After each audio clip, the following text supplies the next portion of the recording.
Washington, the Democratic convention is over, and so is Donald Trump's counter-convention tour. But the former Republican president's struggle to keep up with Democratic nominee Kamala Harris goes on. During a week-long tour of battleground states, it became clear that Trump must continue trying to define Harris, defend himself against mockery from Democrats, and deal with the fact that the incumbent vice president is pulling higher poll numbers than President Joe Biden did before his exit last month from the 2024 White House race. Friday marked Trump's latest attempt to swing back. On social media, the GOP presidential nominee tried to diffuse the abortion issue by proclaiming that his administration will be great for women and their reproductive rights. His comment drew even more mockery from Democrats who recounted how Trump's 3 appointees to the Supreme Court helped overturn Roe v. Wade, and also pointed out that a large part of his political base wants to ban abortions. As Trump conducted week-ending events in Nevada and Arizona, he also welcomed an endorsement from Robert F. Kennedy Jr., an independent who announced he'd be suspending his own run for president. Trump campaign officials expected Harris's poll numbers to rise in the wake of the Democratic convention. Now they will try to close the margin in the weeks ahead by playing up what Trump calls her radical record. How best to do that is a dispute even within the Trump campaign, a subject the candidate has brought up in public. Throughout his post-convention tour, Trump did cite inflation, immigration wars in other countries, and the overall economy as big issues in the campaign against Harris. He has also kept up some of the most strident attacks ever made by a major party candidate, routinely labeling Harris as a communist and a Marxist, language reminiscent of Red Scares of the past.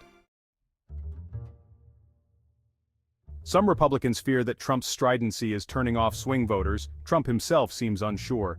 The former president has spoken about the intra-party dispute over how to approach Harris and running mate Tim Walz during an event Wednesday in Asheboro, North Carolina.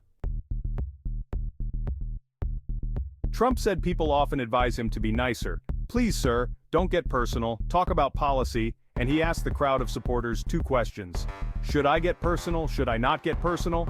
The crowd responded overwhelmingly in favor of personal. After joking that "my advisors are fired," Trump then told supporters, "No, we'd rather keep it on policy. But sometimes it's hard when you're attacked from all ends." Moving past the Democratic convention, Trump is also trying to mend relations with some of the Republicans he has fought with over the years, particularly Georgia Governor Brian Kemp. During a recent rally in Atlanta, Trump attacked Kemp at length, again, for refusing to back up his protests of Biden's win in Georgia in the 2020 election. Many Republicans questioned Trump's agitation, given the fact that Kemp supervises an effective get-out-the-vote operation in a closely contested state. On Thursday, just minutes before Harris's acceptance speech at the convention in Chicago, Trump reached out to the Georgia governor via Truth Social. "Thank you to #BrianKempGA for all of your help and support in Georgia, where a win is so important to the success of our party, and most importantly, our country. I look forward to working with you, your team, and all of my friends in Georgia to help make America great again."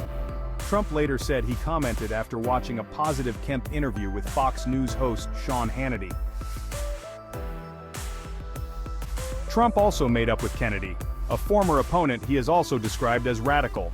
During a Las Vegas event for his no tax on tips policy, Trump thanked Kennedy for a very nice endorsement.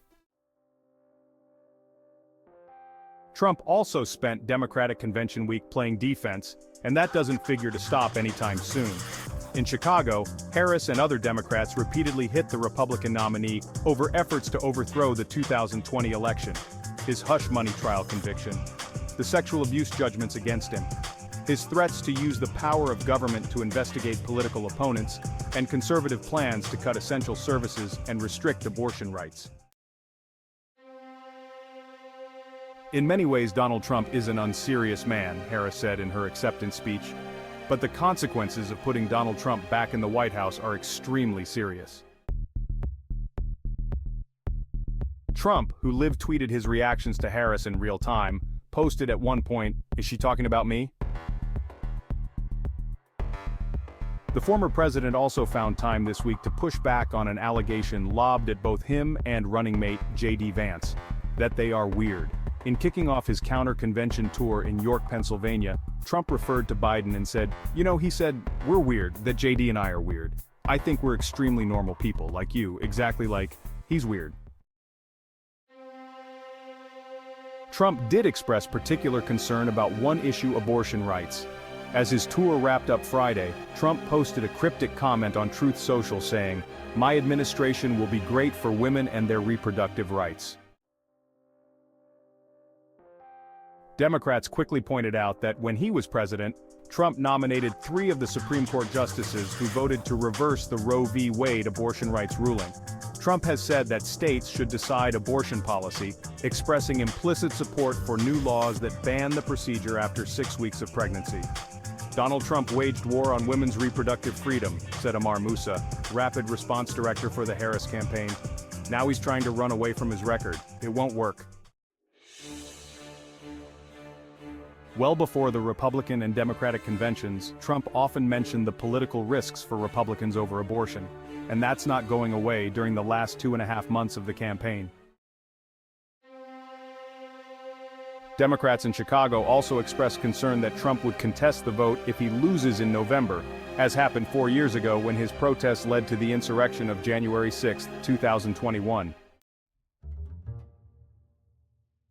In television interviews, Trump said he would not protest the election if it is free and fair. 4 years ago, numerous officials told him the election was fair, but he pushed lawsuits and pressured lawmakers to change the outcome anyway.